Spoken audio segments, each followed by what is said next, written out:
I have 3 chronic invisible diseases.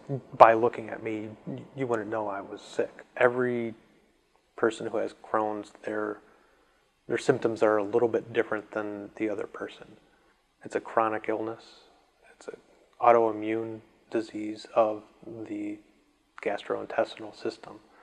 It could be from one end or the other end. The classic Crohn's is basically where the small intestine meets the large intestine.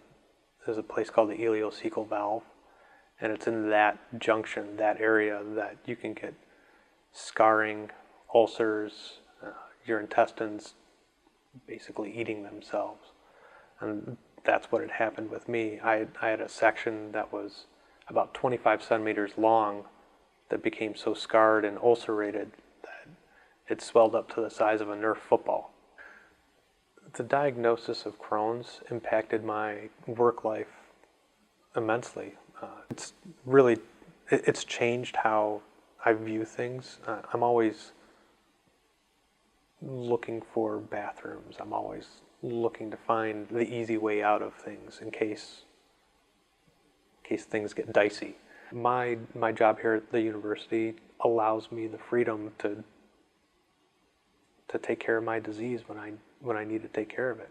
When you have a chronic disease, you almost have a certain amount of power behind it, because you can use that to your advantage if you really wanted to. I certainly tried not to do it. That's not a card I want to play with people. But you know, when you're feeling really sick and things are really bad, you don't want to ever cry wolf and then have, you know, the end result be, you know, you actually having to talk about the disease when you don't want to, when you're really low. Maybe that's the issue. Is that you could say, oh, well, I'm not coming into work today because I don't feel good. And then the next week, oh, I'm not coming in today because I'm not feeling good. And you really weren't sick. But then when you're sick and you cry wolf, people call you on it. And as we say in my family, normal is just a setting on your dryer. You know, there's no normal with us. I couldn't even tell you what normal is. You know, if someone asks you, well, how do you feel today? That's another funny story. Is I learned this from my father, because people would go up to him and they'd ask, hey, how are you doing? Or, how's it going? And he would say, oh, terrible.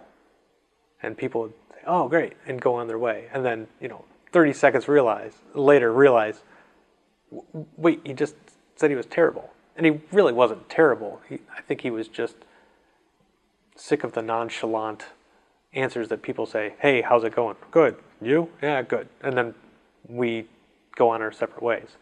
And I think that ties into me when people say, well, how are you doing?